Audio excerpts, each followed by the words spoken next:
வணக்கம், என் பேர் ஜெயந்தி. நான் நடந்து முடிஞ்ச குரூப் 2 எக்ஸாமில் இன்டர்வியூ போஸ்ட்டில் சப் ரிஜிஸ்டரில் செலக்ட் ஆகியிருக்கேன். எம்எஸ்சி பிஎட் முடிச்சுட்டு 8 இயர்ஸ் ஒரு ப்ரைவேட் ஸ்கூலில் டீச்சராக ஒர்க் பண்ணிகிட்டு இருந்தேன். ஸ்கூல் ஒர்க் பண்ணிகிட்டு இருக்கும்போது தான் எனக்கு டிஎன்பிசி எக்ஸாம் மேலே ஒரு ப்ரெஸ் வந்தது. எப்படியாவது எழுதி கிளியர் பண்ணணுன்ற ஆசை இருந்தது. ஸோ நான் என்னோட டீச்சர் ஜாப்பை விட்டுட்டு தான் டிஎன்பிசி ப்ரிப்ரேஷனுக்குள்ளவே நான் வந்தேன். 2021 என்னோட ப்ரிப்ரேஷன் நான் ஸ்டார்ட் பண்ணேன். 2021 பார்த்தீங்கன்னா நமக்கு ப்ரிலிமினரி எக்ஸாமை கிளியர் பண்ணோம்.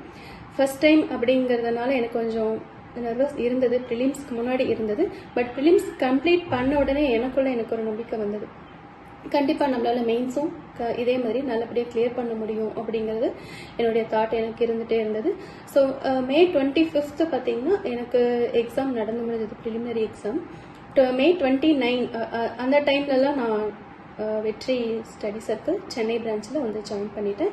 நான் ஜாயின் பண்ணது பார்த்தீங்கன்னா டெஸ்ட்டு ப்ளஸ் கிளாஸ் ரெண்டுமே ஜாயின் பண்ணியிருந்தேன். Morning test, morning class, afternoon test அப்படின்னு சொல்லிட்டு சைட் பை சைட் கொஞ்சம் பிஸியாக தான் போயிட்டு இருந்தது ஸ்டார்டிங்கில். இருந்தாலும் அந்த டைம் மேனேஜ்மெண்ட்லாம் நான் பண்ணிட்டு தான் படித்தேன். டெஸ்ட் முடிச்சுட்டு டெஸ்ட் சீரீஸ் ஸ்டார்ட் பண்ண உடனே எனக்கு கொஞ்சம் அந்த பேப்பர் கம்ப்ளீஷனில் எல்லாருக்கும் இருந்த ஸ்ட்ரகிள் எனக்குமே இருந்தது. அது டெஸ்ட்டு 1 by 1 நமக்கு முடிக்க எனக்கே ஒரு ஐடியா எனக்கே கிடைச்சது. எந்த மாதிரி பாயிண்ட்ஸ் எல்லாம் கொடுக்கலாம், எந்த மாதிரி பாயிண்ட்ஸில் வேல்யூவாக இருக்கும், எந்த மாதிரி பாயிண்ட்ஸில் விட்டுட்டு நம்ம ஒரு நல்ல ஒரு வேல்யூவான பாயிண்ட்ஸாக கொடுக்கலாம் அப்படிங்கிற ஐடியா எனக்கு இங்கே இருந்த ஃபேக்கல்ட்டிஸ் 1-to-1 ஃபீட்பேக்கில் எனக்கு கொடுக்க எனக்கே ஒரு ஐடியா நல்லாவே கிடைச்சிது. டெஸ்ட்டு ஒரு 7-6 போக எனக்கு பேப்பர் கம்ப்ளீஷன் பண்ணுற அந்த மெத்தட்ஸ்லாம் நான் தெரிஞ்சுக்கிட்டேன். தமிழில் எழுதுனதுனால எனக்கு இன்னுமே நிறையவே ஸ்ட்ரகிள் இருந்தது. அப்பவும் கூட நம்ம வெற்றி ஃபேக்கல்ட்டிஸோட சப்போர்ட் நிறைய இருந்தது. எனக்கு இந்த மாதிரி பண்ணுங்க, இதை பண்ணக்கூடாது, எந்த மாதிரி பண்ணணும், எப்படி டைம் மேனேஜ்மெண்ட் எல்லாமே ஸ்டெப் பை ஸ்டெப்பாக எனக்கு 1-to-1 ஃபீட்பேக்கில் எனக்கு கொடுத்தாங்க. ஸோ அது எல்லாமே எனக்கு ரொம்பவே யூஸ்ஃபுல்லாக இருந்தது.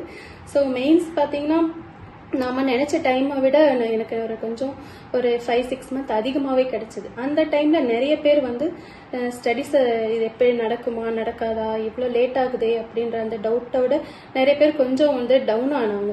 பட் நான் அந்த டைமில் பார்த்தீங்கன்னா நான் டவுன் ஆகலை. அதை இன்னும் கொஞ்சம் பாசிட்டிவாக எடுத்துக்கிட்டேன். ஓகே, இல்லை இன்னும் நமக்கு டைம் கிடைச்சிருக்கு, அதில் இன்னும் எப்படி நம்ம பேப்பரை என்ஹான்ஸ் பண்ணிக்கலாம், பாயிண்ட்ஸ் இன்னும் எங்கெங்கெல்லாம் கலெக்ட் பண்ணலாம், எல்லாமே வந்து நான் இன்னுமே அந்த டைம் நான் கரெக்டாக யூஸ் பண்ணிக்கிட்டேன். ஸோ மெயின்ஸ் ரிசல்ட் வந்த உடனே அடுத்த ப்ராசஸ் பார்த்தீங்கன்னா நமக்கு அடுத்தது இன்டர்வியூ. ஸோ இன்டர்வியூ லிஸ்ட் எனக்கு வந்த உடனே நம்ம ஃபஸ்ட்டு மார்க் இன்டர்வியூ பார்த்தீங்கன்னா நான் வெற்றி ஸ்டடி சென்டர் சேலம் பிரான்ச்சில் ஃபஸ்ட்டு மார்க் நான் அட்டன் பண்ணியிருந்தேன். அங்கேருந்து எனக்கு ஐடியா கொடுத்தாங்க, நீங்கள் மறுபடியும் சென்னைக்கு கூட போயிட்டு நீங்கள் மார்க் அட்டன் பண்ணுங்க அப்படின்னு சொல்லிட்டு. ஸோ இது ஓகேன்னு சொல்லிட்டு மறுபடியும் என்னோட தருமபுரி டிஸ்ட்ரிக்ட், நான் ஆக்சுவலாக தருமபுரியிலேருந்து மறுபடியும் சென்னைக்கு நான் மார்க் இன்டர்வியூக்காக சென்னை பிரான்ச்சுக்கு வந்துட்டு வெற்றி ஸ்டடி சர்க்கிள்.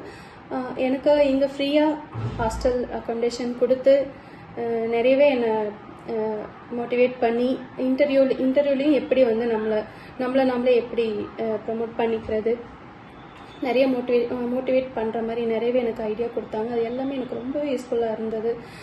இங்கே எனக்கு ஒரு 3 மார்க் இன்டர்வியூ அட்டன் பண்ணியிருந்தேன். அந்த 3 மார்க் இன்டர்வியூ அந்த எக்ஸ்பீரியன்ஸ் தான் எனக்கு அங்கேயுமே இருந்தது. ஸோ எனக்கு இங்கே வேற அங்கே வேறன்ற மாதிரி இல்லை. எனக்கு அந்த பிளாட்ஃபார்ம் வந்து எனக்கு நல்லாவே கிடைச்சது. ஸோ எனக்கு இங்கே இருந்த நர்வஸ் கூட எனக்கு அங்கே இல்லை. ஸோ அந்த அளவுக்கு எனக்கு மார்க் இன்டர்வியூ ரொம்ப கிளியராக எனக்கு பண்ணி கொடுத்தாங்க. ஸோ ரொம்ப தேங்க்யூ. அதுக்கப்புறம் இன்டர்வியூவும் சக்ஸஸ்ஃபுல்லாக முடிச்சுட்டு கவுன்சிலிங்கில் போயிட்டு எனக்கு நான் என்னோட கம்யூனல் ரேங்க்கில் நான் ஸ்டேட் 3rd இருந்ததுனால எனக்கு நான் நினச்ச சப் ரிஜிஸ்டர் போஸ்ட்டே எனக்கு கிடைச்சிது.